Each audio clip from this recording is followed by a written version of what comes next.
नमस्कार, मी कीर्ती गायकवाड। स्वागत आहे आपलं आय न्यूज 28 मध्ये। चला तर मग जाणून घेऊयात महाराष्ट्रातल्या ताज्या घडामोडी। भिवंडी ग्रामीण भागात घरफोड्यांचे सत्र सुरू। दाभाड गावात 1 महिन्यात 2 घरफोड्या।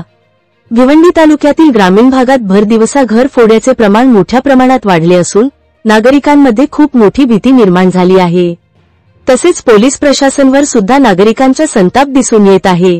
भिवंडी तालुक्यातील दाभाड गावात मागील 1 महिन्यात 2 घरफोडे झाले असून नुकताच शांताराम लडकू पाटील यांच्या घरात सकाळी 9 ते 10च्या दरम्यान घरफोडे झाले असून घरातील 5 तोळे सोने व 50,000 रुपये रोख रक्कम चोरांनी रंपास केली आहे।